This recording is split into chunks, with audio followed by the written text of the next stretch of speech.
really good to be back out there.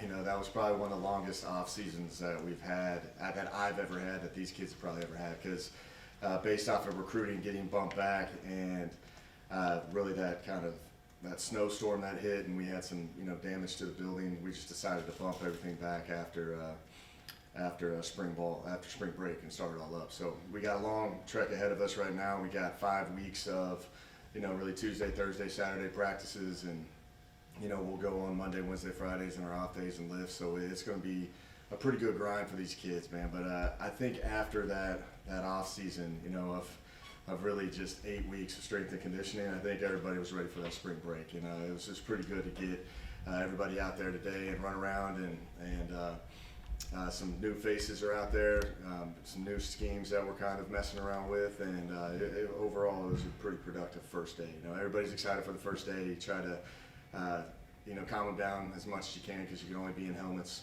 and you got helmets again on Thursday. So hopefully we can just get through these next 2 practices and get the pads on Saturday and kind of get after it a little bit. I think that if you look at our team, we've put on a lot of weight, a lot of gains. We're a lot bigger than what we've had, and I think Coach Damon, our strength staff, did a really good job throughout those 8 weeks with the nutrition plan, with the weight gain guys. All of our tight ends are up to really 250 plus, and and they're carrying it pretty well, and then you talk about the O-line, they just look really good in general. Awesome.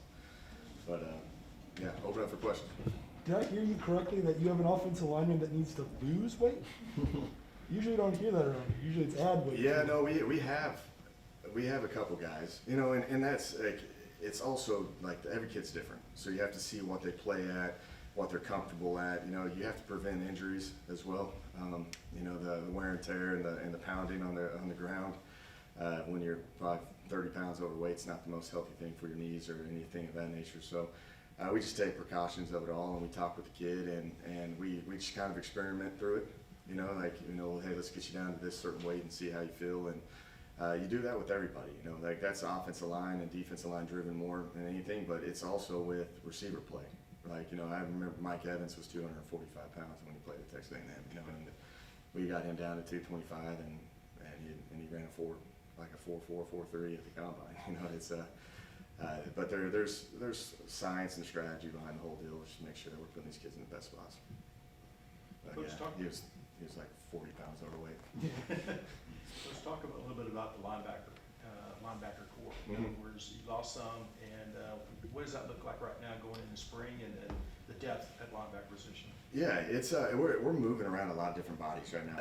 You start with that kind of rush position where they can drop out in coverage, or they're just going to be really a pass, pass threat for a pass rushing threat. And DeMarquise, he brings some flashes out there, which is going to be good. So you got like Devin Martinez and London Harris and DeMarquise Hayes over there, and then we're throwing Isaiah Nixon over there right now too, and John Emmanuel. Just we're going to move our guys around a lot, but like that rush position, that feels like pretty good. It's like I think those guys are athletic enough to go in and rush the quarterback.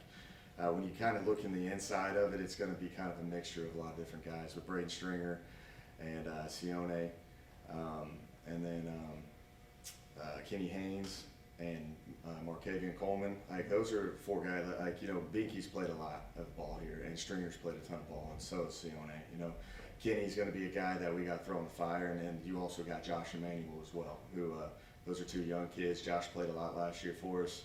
Kenny played in special teams roles. Really want to see those 2 elevate their play, because I think they're going to be pretty special players. But our depth is pretty good right now, and we're still bringing in more guys. Like we have 15 available scholarships right now, which probably makes us the most in the country, because we're in no rush to really sign guys right now, just based off of how recruiting's going and where it's at.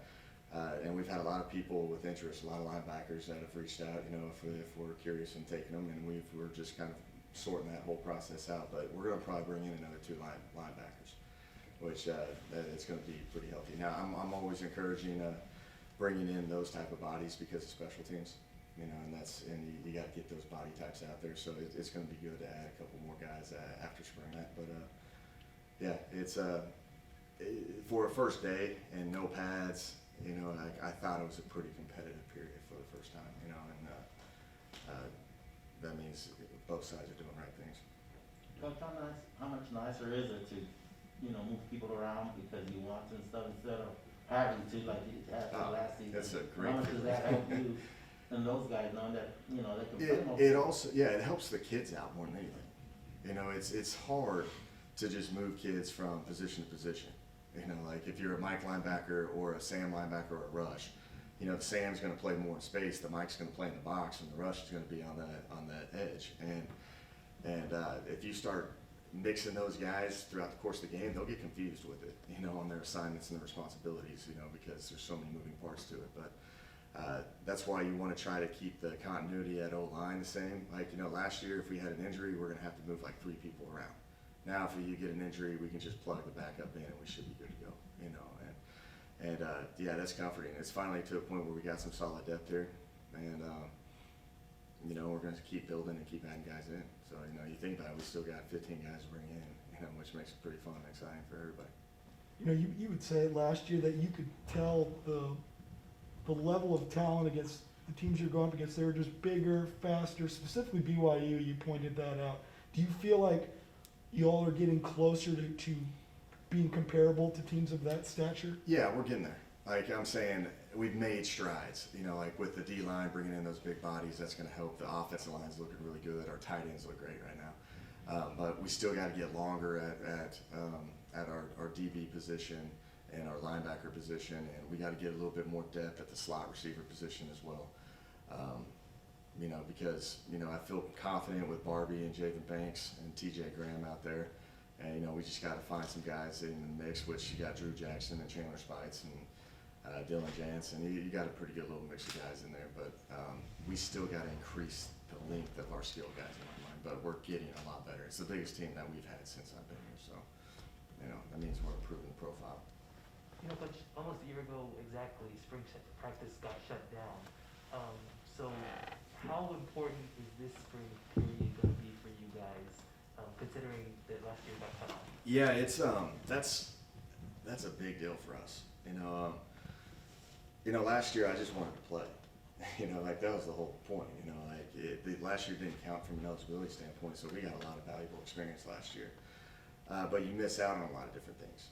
You miss out on like your culture talks and group settings and team bonding and building, and like we had to bring in, we had like 33 seniors, I think, that the first year I was here. You lose that, you bring in really 60 new guys on the roster, and then a pandemic hits and you can't even really talk with them in a group setting. So it's kind of like you're walking out in the SMU game and they're kind of like introducing themselves for the first time. You love for them to be around more, and we've taken that approach moving into this spring.